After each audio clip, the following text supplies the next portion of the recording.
પહેલો નિયમ કીધો શૌચ, બીજો નિયમ કીધો સંતોષ. હવે આવે છે તપ. યમ એટલે બહારના વ્યવહારની સાથે બધો આપણે હિસાબ મજાનો કરી લીધો સરભર, કે જેથી કરીને આપણને વૃત્તિ ન ખેંચાય બહાર. પછી આપણે અને આપણું શરીર, પણ આપણે અને આપણું શરીર એટલું જ નથી, આપણે અને આપણી ભીતર ઘણું બધું પડ્યું છે. પણ હવે હું મારી આસપાસ, હવે બીજાના રિલેશનશીપની સાથે બરાબર વ્યવસ્થિત થઈ ગયું યમથી. હવે નિયમથી પોતાની સાથે બધું વ્યવસ્થિત કરવું. એટલે પહેલો નિયમ શૌચનો કીધો, પ્યોરિફિકેશન, પવિત્રતા. બીજો નિયમ કીધો સંતોષનો, આપણી જે એસેન્શિયલ ડિમાન્ડ હોય એ ડિમાન્ડ જ્યાં સુધી પૂરી નહીં થાય ત્યાં સુધી અસંતોષ રહેવાનો. હવે સંતોષનો નિયમ આવ્યો. હવે સહજ રીતે સાધક છે એ સંતોષના નિયમને કદાચ વળગી રહે તો પ્રમાદ આવવાનો સંભવ છે. એટલે પ્રમાદ ન આવી જાય એટલે પાછો ત્રીજો નિયમ કીધો એ તપનો. શૌચમાં કે સંતોષમાં કંઈ કરવાનું નથી, કે યમની અંદર કંઈ કરવાનું નથી, માત્ર સમજવાનું છે. એટલે સંતોષ તમને આવી જાય તો તમને પાછું સંતોષ આવી જાય કે આપણે સાધના કરી છે, સફિશિયન્ટ થઈ ગઈ, આ બધું બરાબર થઈ ગયું, તો એ બરાબર નહીં. એટલે અંદર આપણું યંત્ર ભ્રમણા પેદા કરી શકે કે હું ઓબ્ઝર્વેશન કરું છું એ સફિશિયન્ટ છે ને કંઈ વાંધો નથી, તો એ એક ભ્રમણાના પ્રદેશમાં જાય છે. એટલે ઘણા લોકો આ ભ્રમણાના પ્રદેશમાં વહી જાય કે પોતાને કંઈ ન થયું હોય. કોઈ એક વ્યક્તિ હમણાં આવ્યા હતા, એ કે એને પ્રશ્ન પૂછ્યો કે મારે બીજા લોકોને સમજાવવા માટે, નહીં તો તમે સમજ્યા છો તમે બરાબર. તો ધીરે ધીરે એને ખબર પડી કે પોતાને જ સમજ નથી. એટલે તમે વિચાર કરો કે કેવી ભ્રમણા થાય કે એ બીજા લોકો માટે એ પુસ્તક હોત લખે, અને પુસ્તકને કેટલાય લોકો એને આમ શું કહેવાય શાબાશી હોત આપે, પણ અંદર પોતે કામ ન કર્યું હોય એ ટાઈપની વસ્તુ છે. એટલે એમ કે આ સંતોષ જે કહેવાય ને યંત્રમાંથી આવે, પર્સનાલિટીમાંથી આવે, તો એ આપણને ભ્રમણા પેદા કરી શકે. એટલે એ કે આ સંતોષની ભૂમિકા માં પ્રમાદ ન થાય એના માટે ત્રીજું છે એ તપ છે. એ રીતે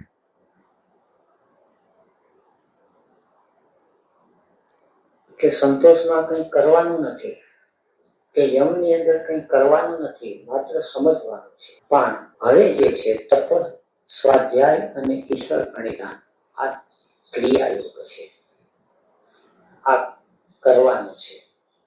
પણ એ કરવાના પહેલા યમ અને નિયમને સમજી લેવાના. સંતોષની વૃત્તિ અંદર પ્રગટ થઈ પછી પ્રમાદ ન આવી જાય. કરવાનું તો ક્રિયા તો ચાલુ જ રહેવાની છે. હવે આ જે ક્રિયા ચાલુ રહી છે એ શું છે? તો અત્યાર સુધી જે કંઈ પ્રવૃત્તિ કરી હતી એ કોન્શિયસ માઇન્ડની કરી હતી, આપણા બહારના વ્યવહારની. પણ આપણી અંદર અનકોન્શિયસ માઇન્ડમાં જે કંઈ પડ્યું છે હવે તેનું શું કરવું? આપણી અંદર એસેન્શિયલ પોટેન્શિયાલિટી પડી છે અને પર્સનાલિટીની ઇમ્પ્યોરિટીઝ પડી છે.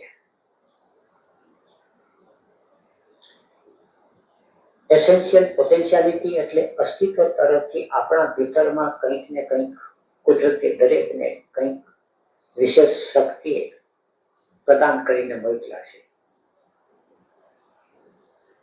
બુદ્ધને બુદ્ધની રીતે, મહાવીરને મહાવીર રીતે, કબીરને એની રીતે, કૃષ્ણમૂર્તિને એની રીતે, ઓશોને એની રીતે, મને મારી રીતે, તમને તમારી રીતે. દરેકની અંદર એસેન્શિયલ પોટેન્શિયાલિટી, બધી સંભાવના મૂકેલી છે. પણ વ્યવહારિક જગતની અંદર આપણે એટલા બધા ડૂબેલા છીએ કે વ્યવહારિક જગતની અશુદ્ધિઓ છે એસેન્શિયલ પોટેન્શિયાલિટી એટલે શું? હે? ના, એટલે એસેન્શિયલ આપણી પોટેન્શિયાલિટી શું છે?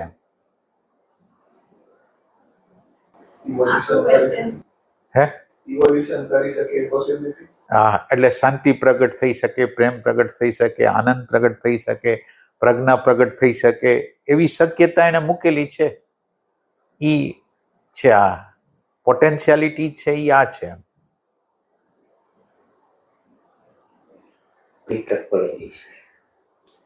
ગઈકાલે આપણે સંતોષની વ્યાખ્યામાં જોયું કે એસેન્શિયલ સેલ્ફ અને એના ઉપર છવાઈ ગયેલો પર્સનાલિટીનો સેલ્ફ, એક આપણું મૂળ સ્વરૂપ અને એના ઉપર મૂળ સ્વરૂપને ઢાંકી દેતું આપણું વ્યવહારિક રૂપ. અને વ્યવહારિક રૂપ છે એ શરીરનો ઉપયોગ કરે છે અને શરીરમાં રહેલા સાયકિક સેન્ટર્સનો ઉપયોગ કરે છે.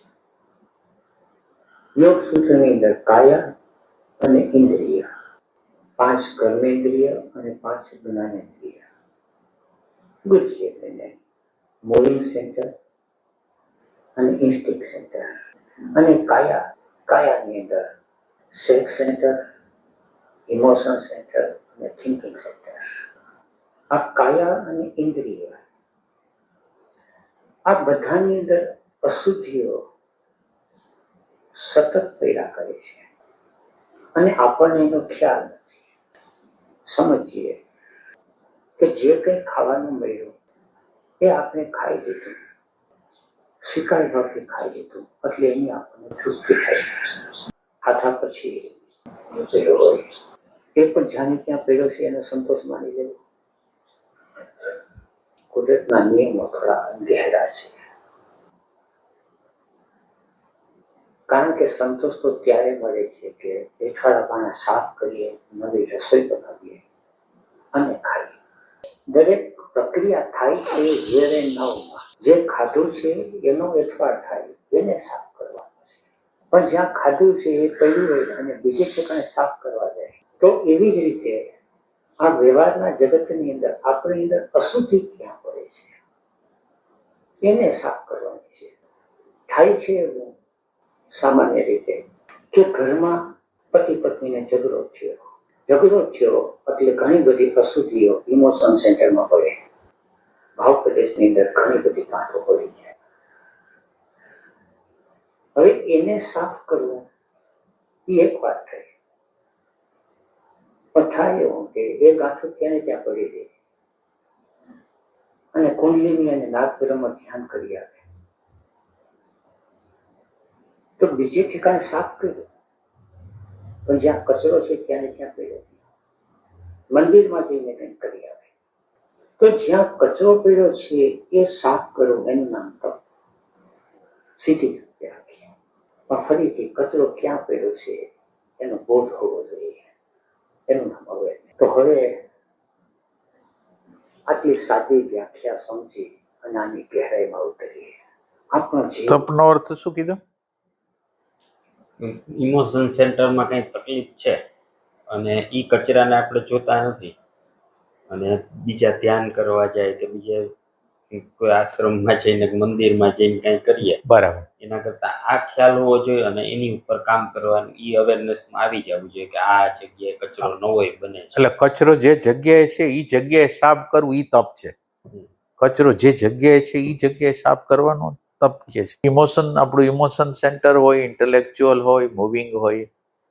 ઇન્ટેલેક્ટ સેન્ટરને એવું છે કે એની પોટેન્શિયાલિટી એવી છે કે એવું કયું જ્ઞાન છે કે જે જાણવાથી બધાનું જ્ઞાન થઈ જાય. દાખલા તરીકે સોનાના ઘરેણા છે, સોનાના અનંત પ્રકારના ઘરેણા છે, પણ એ આ બધા સોનાના ઘરેણાની અંદર સોનું કોમન છે, ભલે આકૃતિઓ અલગ અલગ હોય.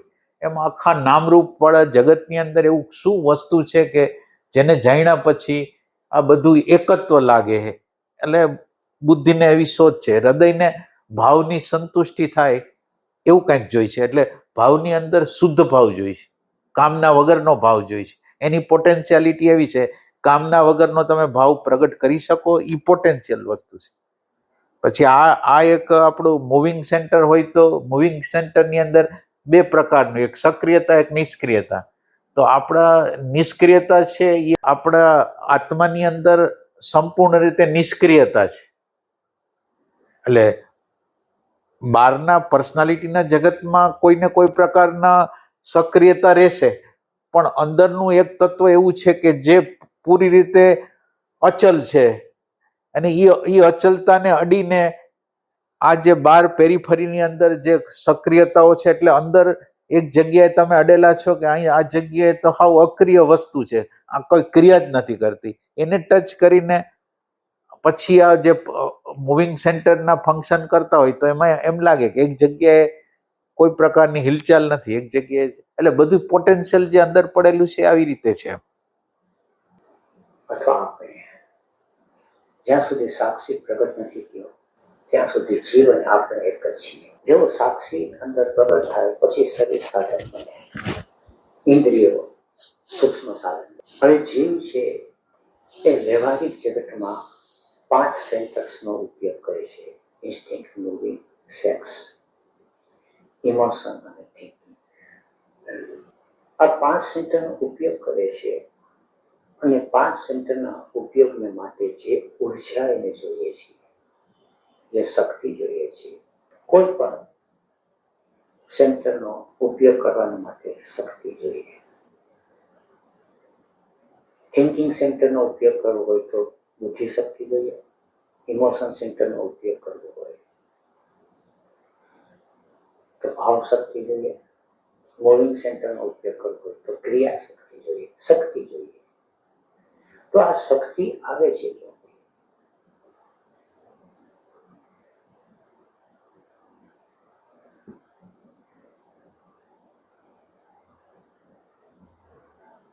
આ પ્રકારનો ખોરાક એટલે ફિઝિકલ ફૂડ, રોટીદાર ભાત, એર ફૂડ એટલે શ્વાસોશ્વાસ, અને ઇમ્પ્રેશન ફૂડ એટલે ઇન્દ્રિયના દ્વારા લેવાતો આહાર. હવે ત્રણેય ખોરાક લઈએ છીએ, પણ કુદરતનું આયોજન છે કે ખોરાકમાંથી શક્તિ છે એ સીધી આવે છે એવું નથી. ખોરાક લઈએ છીએ તો ખોરાકના મળમૂત્ર બને છે. એટલે ત્રણેય પ્રકારના ખોરાક છે અને ત્રણેય પ્રકારના મળમૂત્ર થાય. કે મળમૂત્ર છે એ ઇમ્પ્યોરિટીઝ. ત્રણ પ્રકારના ત્રણેય પ્રકારના ફૂડના પોતાના મળમૂત્ર એટલે કઈ રીતે? આ ફિઝિકલ ફૂડનો તો આપણને ખબર છે, ઇમ્પ્રેશન ફૂડનું એમ કે ઇમ્પ્રેશન આવે છે ને પચતી નથી તો એ વેસ્ટમાં વહી જાય છે, એ રીતે. એટલે ઇમ્પ્રેશન એટલે એમ સમજો કે ઇમ્પ્રેશન ફૂડ આપણે લઈ છીએ તો ઇમ્પ્રેશન ફૂડ આપણે એમ સમજી કે 48નું છે, અને અંદર લઈ છીએ તો 96 થઈ જાય છે. ડાયજેસ્ટ થવાને બદલે કંઈક કાલ્પનિક આપણું પ્રોજેક્શન એની અંદર થઈ જાય છે, એટલે 96 થઈ જાય છે. હવે થવું જોઈએ, પચવાની પ્રક્રિયા શું થવી જોઈએ? 48 માંથી 24, 12, 6, 3 લગીને પહોંચવું જોઈએ. તો એ આપણી અંદર થતું નથી.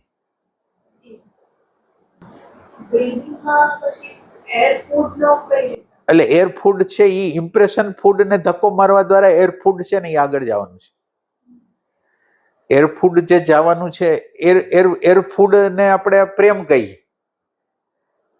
એટલે સેકન્ડ શોખ જે છે ને એર માટેનો શોખ છે, એ પહેલો શોખ છે એ ઇમ્પ્રેશન ફૂડનો છે.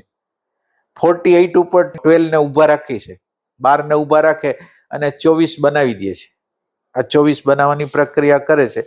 હવે આ જે એર ફૂડ છે એની અંદર સેકન્ડ શોખની અંદર સંપૂર્ણ રીતે નેગેટિવિટીનો અભાવ, અથવા બીજી રીતે કરુણા, ત્રીજી રીતે ઇન્ટરનલ કન્સિડરેશન સંપૂર્ણ અંત, ઇન્ટરનલ કન્સિડરેશનનો અંત એનું છે. એ રીતે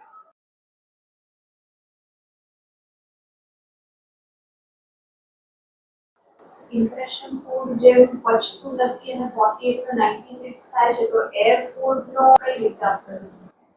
અત્યારનું જે એર ફૂડ છે એ તો ખોરાક જે લઈ છે એમાંથી 24 ઇમોશન સેન્ટર બને છે, 48 બને છે એ આ થિંકિંગ સેન્ટર બને છે. 96 magnetism. હા, એટલે તમારો પ્રશ્ન શું છે? Impression food નો તો 40 to 96 થાય છે. એર ફૂડ નો આપણે કઈ રીતે વર્ણન કરવું? અત્યારે એર ફૂડની અંદર કેવું છે કે બહારથી હિપ્નોટિઝમ છે. દાખલા તરીકે આપણને એવું હિપ્નોટાઇઝ કરવામાં આવ્યા છે કે મા બાપની સેવા કરવી જોઈએ, પત્નીની જવાબદારી, પતિ પ્રત્યે વફાદાર, ફલાણું ઢીકણું, જે રિસ્પોન્સિબિલિટીઓ આપણને શીખવાડવામાં આવી છે એ. એટલે હવે આપણી અંદર મા બાપ માટે ભાવ થાય છે, પત્ની માટે થાય છે, બાળક માટે થાય છે. માનો કે તમે ઇન્ડિયન વાળા છો તો ગાય માટે ભાવ થાય છે. તો એ બધો ભાવ છે એ વિચારમાંથી આવેલો ભાવ છે. એટલે અત્યારનો જે ભાવ છે એ હિપ્નોટિઝમ છે અને વિચારમાંથી, આપણો સ્વયંનો ભાવ નથી. અત્યારે જે આપણી આગળ ભાવ છે ને એ આપણો એકોય ભાવ આપણો નથી. બહારના લોકોએ આપેલા હિપ્નોટિઝમ છે એમાંથી આપણને ભાવ ઉત્પન્ન થાય છે. એટલે હવે પ્રશ્નનો પ્રકાર શું આગળ જાય છે? શું છે? જેમ 48 to 96 કહીને એટલે નેગેટિવિટી છે, ઇન્ટરનલ કન્સિડરેશન છે, આ બધા એના તો ઓલા કહેવાય ને. તો કાર્બન ડાયોક્સાઇડ ને તો ક્યાં કાર્બન આપણે અંદર ઓક્સિજન લઈ ને બહાર કાર્બન ડાયોક્સાઇડ ફેંકી છે તો ઈ એનો ઓલું ન કહેવાય શું? એક્સક્રીશન. જેમ ફિઝિકલ ફૂડ નો એક્સક્રીશન છે એમ આનો કાર્બન ડાયોક્સાઇડ. હા ના ઈ એક સંદર્ભથી સાચી વાત. ઈ 40 કાર્બન ડાયોક્સાઇડ બહાર નીકળે છે એનું ઓલું કહેવાય. ઈ સાચી વાત. ઈ સાચી વાત. તો ઇમોશન્સ ને જે બહારથી આવેલા ઇમોશન અને નેગેટિવિટી ઈ એર ફૂડ નો આપણે કહી શકીએ કે શું કહેવાય એક્સક્રીશન્સ છે સૂક્ષ્મ વાળું. કાર્બન ડાયોક્સાઇડ તો તોય કમ્પેરેટિવલી ફિઝિકલ વસ્તુ છે કાર્બન ડાયોક્સાઇડ ફિઝિકલ થયું અને એર ફૂડમાં જે વસ્તુ આવે છે આપણે એને કલર ચડાવીને જોઈ છીએ એટલે ઈ એનું ગરબડ. એટલે કલર ચડાવી છીએ એટલે એને લીધે ખુશી ના ખુશી થાય છે, ગમો અણગમો થાય છે. આ જે બધી વસ્તુ થાય છે એ તો એને લીધે જ થાય છે ને. આપણા કલર ચડાવી છીએ એમાંથી જ થાય છે ને. એમ ચેટ જીપીટી ને પૂછો ઓલું. એટલે હમણાં એવું આવ્યું કે ફિઝિકલ ફૂડ નો જે ફૂડ એન્ડ ડ્રિંક છે એનું પ્રોસેસિંગ સિસ્ટમ પેશાબ અને મોડ દ્વારા જે નિકાલ થાય છે એ નકામો ભાગ છે. કરેક્ટ એક્સક્રીશન વેસ્ટ આઉટ એમાં પરસેવો પણ આવે છે. અને આનું ક્વોલિટી નો પણ ઇમ્પેક્ટ છે. અગર તમે કોલ્ડ આઉટ ડાયટ તો ફિઝિકલ ટોક્સિન્સ વધારે રહે. એ જ રીતે એર ફૂડમાં છે કે હવે ઈ કાર્બન ડાયોક્સાઇડ અને વોટર વેપર પણ આપણે શ્વાસ બહાર કાઢીને તો થોડું પાણીનો પણ તત્વ હોય છે એમાં બ્રેથમાં. તો એનો વેસ્ટ આઉટપુટ થઈ ગયું.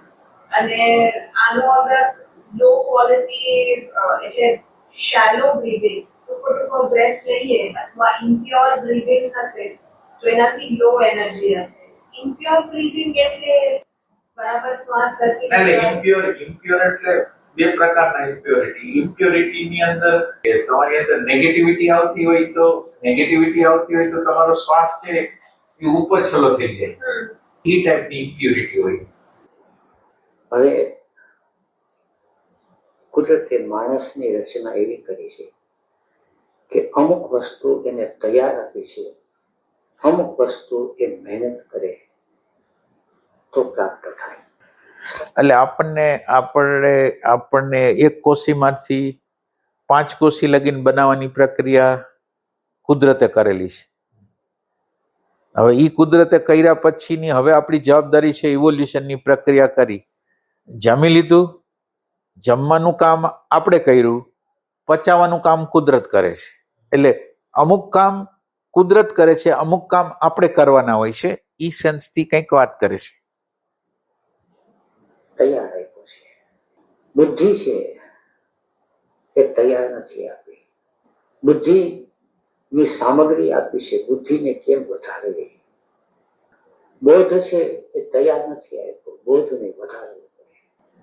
ઘણી વાર આપણે વાત કરીએ કે માણસને પાંખ નથી આપી, પણ માણસને ઉડવાની ઈચ્છા થાય તો માણસે પોતાની બુદ્ધિ નો ઉપયોગ કરી પ્રકૃતિના નિયમોને સમજી અને વિમાનો બનાવીને માણસ ઉડવા માંડ્યો.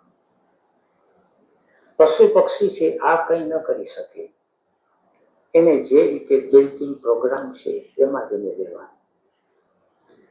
માણસ છે એ ધારી કરી શકે છે. ધારી કરી શકે છે એમાંથી માણસ વિકૃત પણ બની ગયો, પશુથી પણ નીચે ઉતરી ગયો અને માણસ દેવ અને પરમાત્મા સુધી પહોંચી ગયો. યોગ સૂત્ર છે એ દેવ અને પરમાત્મા તરફ જવાની પ્રક્રિયા છે. એટલે પાંચેય સેન્ટર્સ 3 પ્રકારના જે ફૂડ લે છે એની અંદર અશુદ્ધિઓ આવે છે. ત્યારે ફિઝિકલ ફૂડની અશુદ્ધિ છે એ જો આપણે કુદરતી જીવન જીવતા હોય તો એ કુદરત એની મેળે દૂર કરી દે છે. ખાઈએ છીએ અને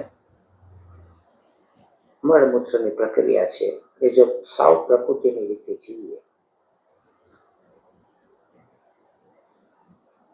તો એ સમસ્યા જિંદગીભર સુધી ઊભી નથી થતી. પણ અત્યારે પર્સનાલિટીનું પ્રેશર અતિશય વધારે છે. વ્યવહારિક જીવન એ પ્રાકૃતિક જીવનને ખોરવી નાખ્યું. આપણી જે સાહજિક જિંદગી હતી પ્રકૃતિની એ ઘણી બધી ડિસ્ટર્બ થઈ ગઈ. સુવામાં, ઉઠવામાં, બેસવામાં, ખાવામાં, પીવામાં, બધી રીતે. એટલે શરીરની અંદર પણ ઘણી બધી અશુદ્ધિઓ, ઘણા બધા મળ છે એ ભરાયેલા છે. તો એ મળને સાફ કરવા પડે. એનું નામ તપ. એને માટે પ્રક્રિયાઓ છે યોગની અંદર. અને મોટે ભાગે હઠયોગ છે એ ખાસ આના ઉપર વધારે ચાલ્યો જાય છે. મેથી, ધોતી વગેરે શરીરની અશુદ્ધિઓને સાફ કરવાની. પણ લક્ષ્ય શરીરની અશુદ્ધિ સાફ કરવી એ નથી. લક્ષ્ય છે વૃત્તિ નિરોધ, બોધ, દ્રષ્ટાને સ્વરૂપમાં. યોગનું લક્ષ્ય આ છે. એટલે શરીરને એટલું શુદ્ધ કરવું કે જેથી કરીને આપણું ચિત્ત છે એ શરીર ખેંચી ન જાય.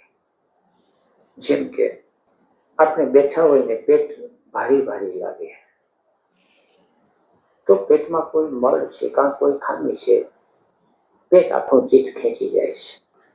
આપણે બેઠા હોય ને માથું દુખે, દાઢ દુખે, શરીરની અંદર ક્યાંક ને ક્યાંક પણ આપણે બેધ્યાન રહ્યા. શરીરની કોઈ પણ ઠેકાણે આપણે એટલે શરીર સ્વસ્થ હોય તો આપણને શરીર તરફ નજર ન જાય.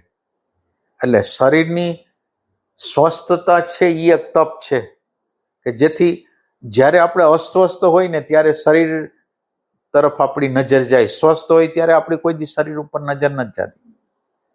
અસ્વસ્થ હોય તો એટલે શરીરનું તપ એવું છે કે તમે શરીરને એવી રીતે રાખો કે જેથી તમારી નજર એના ઉપર ન જાય અને તમારું સાધના તમે કરી શકો, એમ કહેવા માંગે.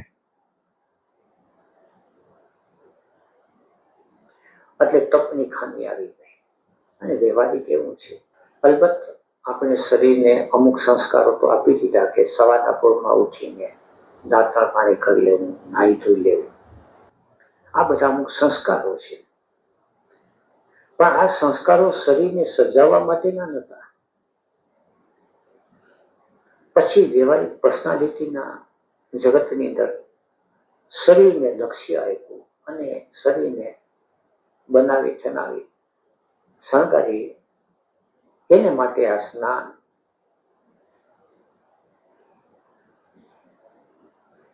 દાંતણ, શૌચ બધી પ્રક્રિયાઓ એ વ્યવહારિક જગતમાં આપણે લઈ ગયા. એનું મૂળ લક્ષ્ય હતું કે શરીર છે એ આપણું એટેન્શન ન ખેંચે. શરીરમાં ક્યાંય પણ અશુદ્ધિ હશે તો એ અશુદ્ધિને દૂર કરવી, એનું નામ તપ.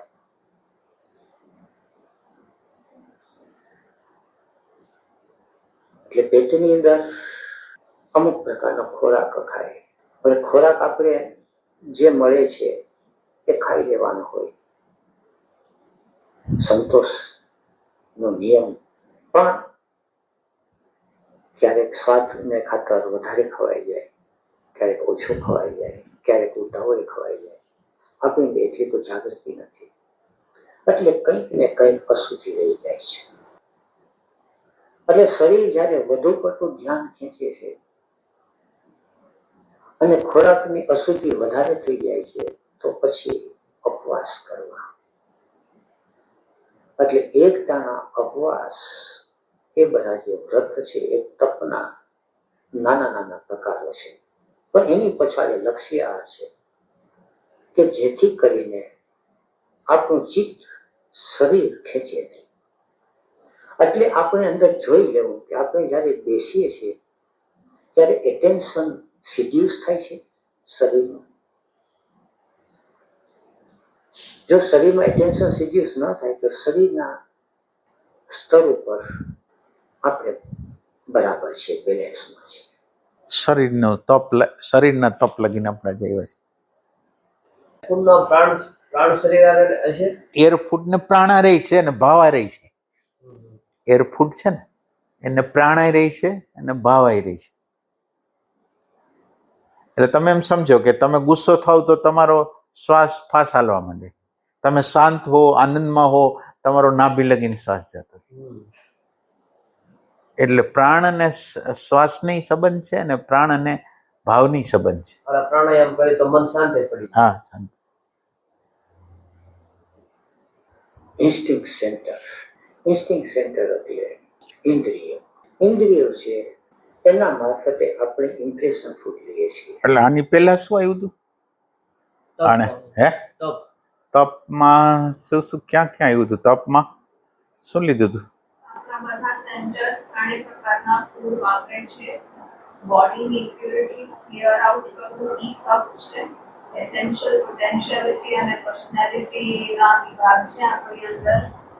એમાં તમે કીધું કે શાંતિ પ્રગટ કરી શકાય, આનંદ પ્રગટ કરી શકાય, એ આપણી અંદરની એસેન્શિયલ પોટેન્શિયાલિટી છે. હા, એટલે એફર્ટ હવે તમે કઈ પણ રેન્ડમ ડિરેક્શનમાં કરતા રહ્યો ને એ કઈ પરિણામ નહીં લાવે. એટલે એફર્ટ, નોલેજ અને વિઝડમ, એટલે બોથ આ ત્રણેયનો કોમ્બિનેશન થાય તો કઈ ઇમ્પ્રેશન ફૂટ લઈએ છીએ એના પણ મળ છે ઘણા બધા. અને જેટલી થોટ પ્રોસેસ ચાલે છે, વિચારો છે, એ બધા ઇમ્પ્રેશન ફૂડના મળ છે.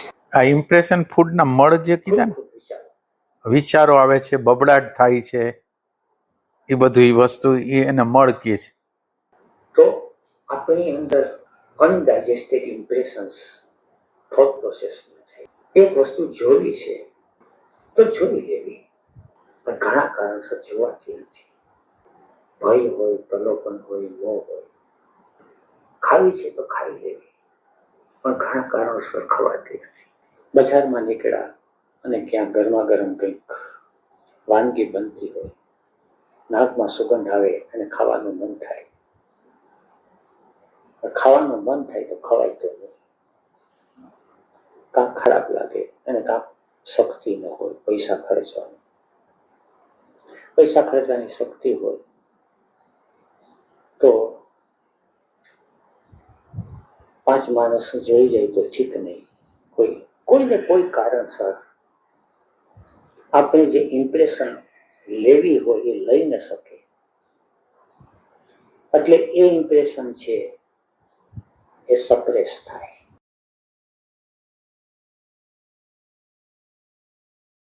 કોઈ સુંદર સ્ત્રીને જોઈએ કે પુરુષને જોઈએ તો એની સામે જાજુ વાર જોવાય તો નહીં, સિવાય કે એકબીજાને એલાવ કરે તો, એકબીજાને સંમતિ હોય તો. એટલે જે ન જોઈ શકાય, ન માણી શકાય, એ બધું સપ્રેશન થાય. આ જે સપ્રેશન છે એ બધી અશુદ્ધિ છે. જ્યારે ઇમ્પ્રેશન ઇન્દ્રિયોના મારફતે લઈએ છીએ, ભાવના મારફતે લઈએ છીએ, જ્ઞાનના મારફતે લઈએ છીએ, પણ જે લઈએ છીએ એ પચતી નથી, એ અપચી રહી જાય છે. કારણ કે એટલી આપણી અંદર જાગૃતિ નથી. નહીં તો એ ઝાડ જેવું છે તો એને સરખી રીતે જોઈએ. સરખી રીતે જોઈ લીધું હોય તો જીવ ધરાઈ જાય તો એનો વિચાર ના આવે.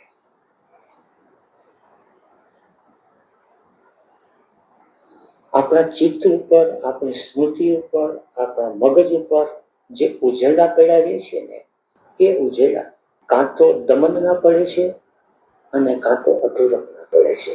કંઈક અધૂરું રહી ગયું હોય તો જીવ ક્યાંય ક્યાં જતો રહે છે.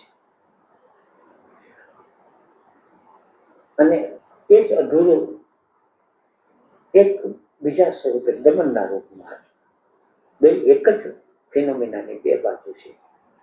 પણ આ બધી અશુદ્ધિ છે. તો ઇન્સ્ટિંક્ટ સેન્ટરમાં જે અશુદ્ધિ પડે છે એ ઇન્દ્રિયોના દ્વારા જે ખોરાક લેવાનો છે. હવે અશુદ્ધિ થોડું સૂક્ષ્મ વસ્તુ છે. ખોરાક ખાધો અને પચી ગયો તો પણ એનો મળ થાય છે.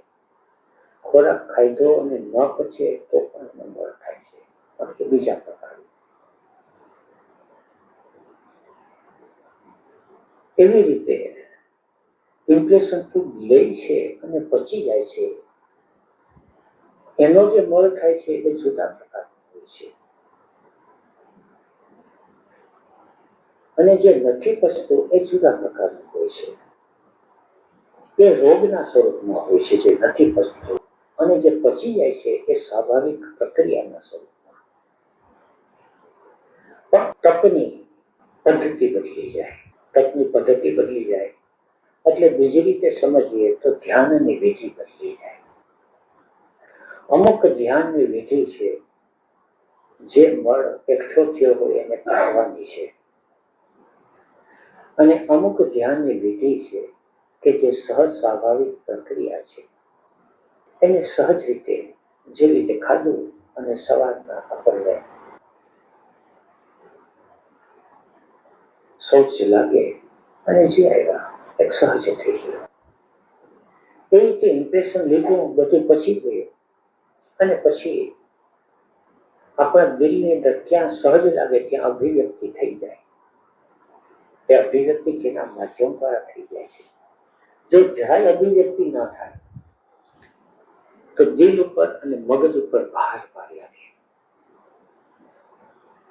એક સહજ રીતે. પછી કોઈને ભાવ આવ્યો હોય તો નૃત્ય દ્વારા, કીર્તન દ્વારા. એટલે ધ્યાનની અનેક વિધિઓ છે, પણ દરેક વિધિઓ છે એ જુદા જુદા સેન્ટર્સને અનુલક્ષી છે. મૂવિંગ સેન્ટર છે તો મૂવિંગ સેન્ટરની અંદર જો સપ્રેશન હોય, જેમ કે શરીરને, નાનું બાળક છે એને જોશું તો એ દોડાદોડ કરશે, પછી દોડી દોડી એને શાંત બેસશે. પણ એને એક બાજુ ધરાર આપણે બેસાડશો તો પગ આમ કરશે, હાથ આમ કરશે, આમ થશે, તેમ થશે. એ બાળક નથી કરતું, એનું શરીર, એની અંદરની ઉર્જા છે એ કરાવવા માંગે છે. એને પછી ધમકાવીને આપણે કહીએ કે નિરાંતે શાંત બેસ, તો બેસી જાય, પણ સપ્રેસ કરવું પડે. એવી રીતે આપણે ઓફિસમાં જઈએ, દુકાને બેસવું પડે, તો શરીરની જે સ્વાભાવિક મુવમેન્ટ છે એ કરી ન શકાય. એ શરીરની સ્વાભાવિક મુવમેન્ટ નથી થતી, તો મૂવિંગ સેન્ટરની અંદર સપ્રેશન થાય છે. અને મૂવિંગ સેન્ટરની એનર્જી છે એ ઇમોશન અને થિંકિંગમાં જો ચાલી જાય તો ત્યાં પછી વિકાર અને વિચારમાં વર્તે છે. તો પછી ધ્યાનની વિધિ છે એને મૂવિંગ સેન્ટર વાળી કરવી પડે. એટલે આ શું કીધું છેલ્લે? મૂવિંગ સેન્ટરની એનર્જી જો વપરાય નહીં, ઓફિસમાં તમે બેસે રહે, એનર્જી યુઝ ન થઈ શરીરની, તો હવે એ ઇમોશનમાં વહી જાય. વિચારો આવશે, બેચેની જેવું લાગે, ઉર્જા બરોબર. તો એટલે આની અંદર કીધું છે કે આપણે મૂવિંગ સેન્ટરની અંદર ઇમેજિનેશન કીધું છે ને. મૂવિંગ સેન્ટરનું ફંક્શન એક ઇમેજિનેશન છે ને. આ બધા સંશોધનો જે થાય છે, વૈજ્ઞાનિક સંશોધનો, એ મૂવિંગ સેન્ટરનું જ ફંક્શન છે ને. બરાબર. બ્રેઇનના રાજાનું છે. હા, ઇન્ટેલેક્ચ્યુઅલ રાજામાં આમાં આવે પણ એમાં એટલે અર્થ એવો થાય કે ઇમેજિનેશન ઇમોશનમાં ભળશે અને ઇમેજિનેશન ઇન્ટેલેક્ચ્યુઅલ સેન્ટરમાં ભળશે, એ ટાઈપની વસ્તુ કરે પણ છે. ભાઈ તો આટલું નાનું નાનું હોય તો સપ્રેશન નો તો ઢગલે જ ગયો ને એની અસર કેટલી હોય. તો ઘણી કારણ કે આ સમાજમાં તો તમારે કરવું હોય તો કઈ થતું નથી. ના એટલે સપ્રેશન બહુ કરવું પડે. કેટલું પણ આટલું ઝીણા જો એ ગણતા હોય તો સપ્રેશન ના ઢગલા છે. હા, સપ્રેશન તો ના, એટલે સમાજની રચના જેવી છે કે તમે એમ તમારી રીતે વર્તન વ્યવહાર ખરાબ ન કરી શકો. તમે કોઈ પણ વ્યક્તિ સાથે એમ ખરાબ વ્યવહાર તમને એમ થાય કે ઇમેજ બગડે છે, તો એટલે આપણે ખરાબ વ્યવહાર વર્તન કરી ન શકીએ. અથવા આપણી અંદર અમુક ભાવ આવ્યો તો આ ભાવ વ્યક્ત કરશું તો એ સારો ગણાશે, ખરાબ ગણાશે. બધું થિંકિંગ કરીને જ હાલતું. એટલે એના શરીરને કોઈ પણ શ્રમ પડે એવા પ્રકારે ધ્યાન દેવી જોઈએ કે એનું શરીર છે એ બરાબર થઈ જાય. ઇમોશન સેન્ટર છે, ઇમોશન સેન્ટરની અંદર પણ વ્યવહારની અંદર આપણને રડવું આવતું હોય તો રોકવું પડે, હસવું આવતું હોય તો રોકવું પડે, સહજતાથી હસી રડી ન શકીએ તો એને માટે ધ્યાન, કીર્તન, ભાવની ભક્તિ માર્ગની જે કોઈ વિધિઓ હોય એ બધી વિધિઓ એને માટે તપ થઈ. એટલે જે ભાવના આવેગો દબાવ્યા હોય એ ભાવના આવેગો એ બહાર નીકળી જાય, અભિવ્યક્ત થઈ જાય. રડવું હોય રડી જાય, હસવું હોય હસી જાય. સપ્રેશન ન જોઈએ. એટલે આપણી ચિત્તની વૃત્તિ કોઈ સેન્ટર્સમાં ખેંચાવી ન જોઈએ. એવી જ આવે છે થિંકિંગ સેન્ટર. થિંકિંગ સેન્ટરની અંદર ઘણી વસ્તુ સપ્રેસ કરવી હોય, ઘણા પ્રેજ્યુડાઇઝ હોય, કન્ડિશન, તો એને માટે ચિંતન હોય છે. ગહેરી પ્રક્રિયાની અંદર એ પોતે જ્ઞાનના પ્રદેશની અંદર, પછી જ્ઞાનના પ્રદેશમાં જુદા જુદા પ્રકારે સત્ય શું છે, ઈશ્વર શું છે, હું કોણ છું, શરીર શું છે, જન્મ મૃત્યુ શું છે, અથવા કોઈ પણ, તો એને માટેનું આ બધું તપ છે. પણ એ બધું ક્યારે થાય છે કે એની અંદર એસેન્શિયલ પોટેન્શિયાલિટી ક્યાં છે? એસેન્શિયલ પોટેન્શિયાલિટી એટલે જ્યારે સંતોષમાં જોયું આપણે કે એસેન્શિયલ જે ડિમાન્ડ છે એ જ્યાં સુધી ફૂલફિલ ન થાય, એવી રીતે એસેન્શિયલ પોટેન્શિયાલિટી દરેકમાં અલગ અલગ હોય. કોઈ ચિંતન પ્રધાન હોય, કોઈ ભાવ પ્રધાન હોય, કોઈ ક્રિયા પ્રધાન હોય. તો દરેક છે એ પોતે પોતાની રીતે શોધી લે કે પોતાની અંદર શું સંભાવના છે. હવે આ કઈ રીતે શોધવું? પણ પર્સનાલિટીનું જગત એવું છે કે એ આપણને આપણી નેચરલ ટેન્ડન્સી દેખાવા નથી દેતી. એટલે પર્સનાલિટીના સેલ્ફ ડેવલપ કરવામાં આપણે પર્સનાલિટીની ઇમ્પ્યોરિટીઝ એટલી બધી પડી ગઈ છે.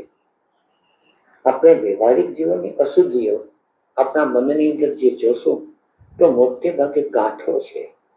એ બધી વ્યવહારિક જીવનની ગાંઠો છે. મને કાકાએ કીધું, મામીએ કીધું, ને દીકરાએ કીધું, ને ભાઈએ કીધું. તો આ બધી ઇમોશન સેન્ટરમાં પડેલી ગાંઠો. મને ઓના પ્રત્યે મારું મન ખાટું થઈ ગયું છે, આના પ્રત્યે આમ છે, આ લોકો પ્રત્યે આવું, આવા બધા પૂર્વગ્રહો છે. યોગ સૂત્રની અંદર તો પર્સનાલિટીના તો બધી અશુદ્ધિઓ છે. એ તો યમથી અને અમુક નિયમથી ખલાસ થાય. પછી તો તપ શરૂઆત થાય. તપ એટલે એસેન્શિયલ પોટેન્શિયાલિટીને ઉગાડવાને માટે. બીજી વસ્તુ, એસેન્શિયલ પોટેન્શિયાલિટીને ઉઘાડવી એટલે શું? હે,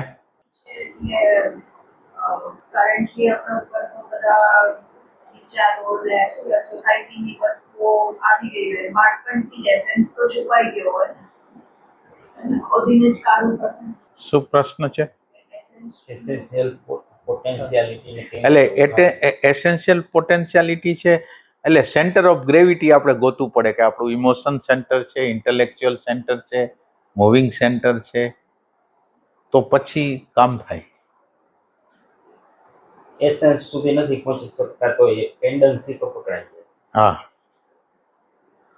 તો એમાં જે આપણું સેન્ટર વધારે કામ કરતું હોય એ આપણી સેન્ટર ઓફ ગ્રેવિટી કહેવાય, અને ત્યાંથી આપણું કામ થાય ચાલુ.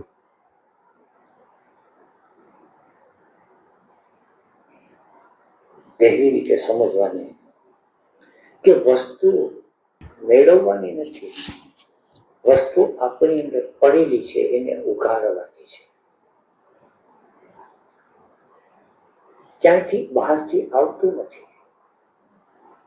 આપણી અંદર જ્ઞાન પડેલું છે તો જ્ઞાન ઉઘડે છે. આપણી ભીતર ભાવ પડેલો છે તો ભાવ ઉઘડે છે. આપણી ભીતર ક્રિયા શક્તિ પડેલી છે એ ક્રિયા શક્તિ ઉઘડે છે. જે વસ્તુ ઉઘડે છે એને યોગ સૂત્રમાં સિદ્ધિ કહે છે. પાવર્સ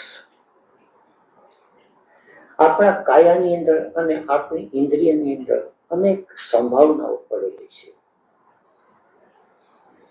આપણી આંખ જોવે છે એના કરતા અનેક ગણું જોઈ શકે છે.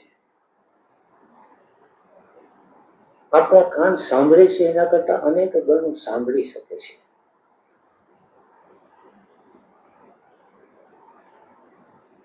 આમ સામાન્ય જોઈએ કે બધાની પાસે ગળું આપ્યું છે, પણ કેટલાકના ગળા એવા હોય છે એને સીધી એને તપ કર્યો હોય તો એનું ગળું સાંભળીએ આપણે તો આપણે બોલી ઉઠીએ, પણ એને તપ કર્યું છે. અલબત્ત એ બહારના જગતમાં તપ કર્યો છે. કોઈ સિતાર વગાડે છે, કોઈ વાંસળી વગાડે છે, કોઈ કંઠથી ગાય છે.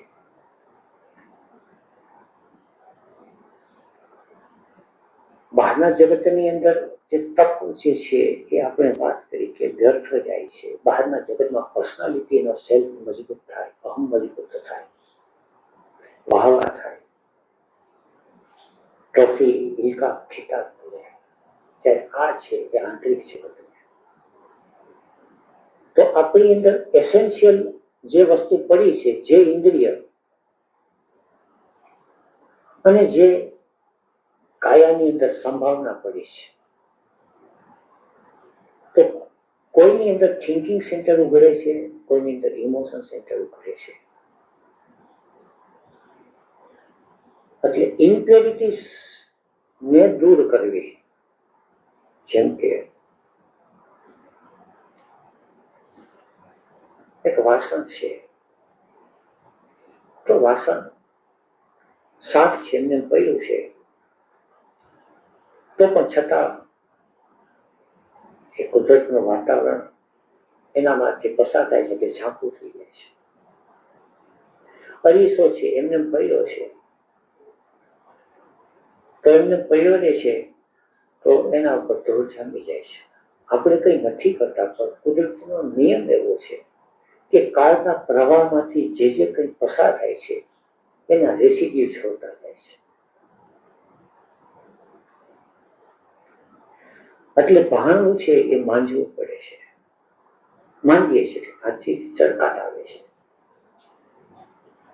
તો એવી રીતે આપણા ભીતરની અંદર ચિત્ત અને મન છે એના ઉપર સતત ધૂળ ચડતી જાય છે પણ આપણને ખ્યાલમાં નથી.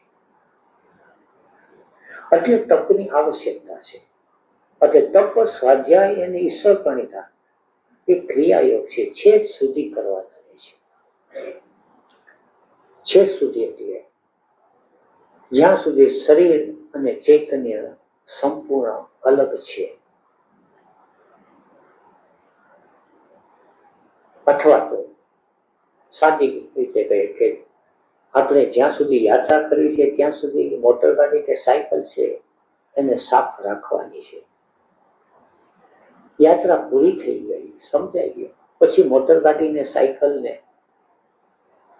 જરૂર હોય તો ઠીક, પણ ઘણા છે છેક સુધી એટલે એ માટે કે પોતે તો યાત્રા કરી લીધી છે, પણ બીજાને યાત્રા કરવા માટે સહયોગી થાય. એટલે તપ તો એ લોકો બીજી રીતે ચાલુ રાખે, પણ કુદરતનો નિયમ તો એ છે કે તપ કરવું જ પડે છે.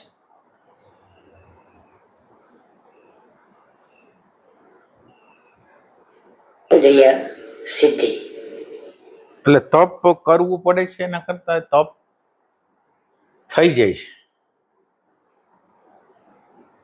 થઈ જાય છે એનો અર્થ શું થાય? તમારી પ્રેક્ટિસ તમે અવેરનેસની કરેલી છે ને, એ તમારા સબકોન્શિયસમાં વહી જાય છે.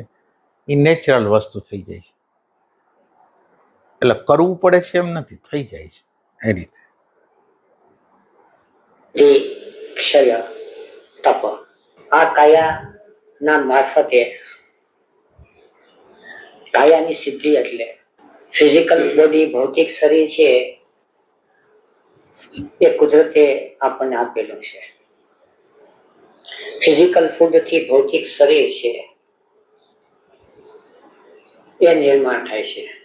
એર ફૂડ, શ્વાસોશ્વાસ છે, એમાંથી આપણી બીજી કાયા નિર્માણ થાય છે, એ એસ્ટર બોડી. અને ઇમ્પ્રેશન ફૂડ છે, એમાંથી આપણી ત્રીજી કાયા નિર્માણ થાય છે, એ મેન્ટલ બોડી. એક શરીર છે એ કુદરત તરફથી મળેલું છે. બીજા બે શરીરો છે એ તપ દ્વારા નિર્માણ કરવા પડે છે. એટલે આ આપણે નિર્માણ કરવા પડે. પણ જ્યાં સુધી એટલે સ્થૂલ શરીર આપણને બરાબર આપ્યું હોય, પણ આપણું ઇમોશનલ અને મેન્ટલ બોડી છે અને કોન્શિયસ બોડી છે, એ આપણને આપેલું કુદરતે ન હોય. એ આપણા પુરુષાર્થ દ્વારા નિર્માણ થાય. અશુદ્ધિઓ છે ત્યાં સુધી એ શરીર નિર્માણ નથી થતા. ફિઝિકલ ફૂડ આપણે લઈએ છીએ તો એમાંથી શરીરની ધાતુઓ બને છે, લોહી, માંસ, હાડકા, એ બધું. જ્યારે એર ફૂડ લઈએ છીએ એમાંથી પ્રાણ ઉર્જા પ્રાપ્ત થાય છે. આ જે પ્રાણ ઉર્જા છે એ પ્રાણ ઉર્જાના માધ્યમ દ્વારા અને ઇમોશન સેન્ટર, ભાવ ઉર્જાના માધ્યમ દ્વારા જે શરીર નિર્માણ થાય છે એ એસ્ટર બોડી. પણ અત્યારે આપણું શરીર અને આપણો જે પ્રાણ છે એ કુદરતના લેવલ ઉપર જ છે. એની અશુદ્ધિઓ જ્યારે દૂર થાય, હવે સામાન્ય કે સાદો ખોરાક ખાઈએ છીએ તો એની જે અશુદ્ધિ છે એ કુદરત દૂર કરે છે. એ ખોરાક અને ખોરાકની પ્રોસેસ અને દરેક પ્રોસેસમાંથી ઊભી થતી અશુદ્ધિ, એ બધું એક જુદા પ્રકારનું સાયન્સ છે. પણ આપણે જોઈએ છીએ કે આપણા શરીરની અશુદ્ધિઓ છે, જેમ કે પસીનો નીકળે છે, મળમૂત્ર તો મોટી અશુદ્ધિઓ દેખાય, પણ નખ અને વાળ ને એ બધી અશુદ્ધિઓ, એ બધી કુદરત પ્રગટ કરે છે ને આપોઆપ અને થોડા પ્રયત્ન દ્વારા એ શરીરની અશુદ્ધિઓ એ દૂર થઈ જાય.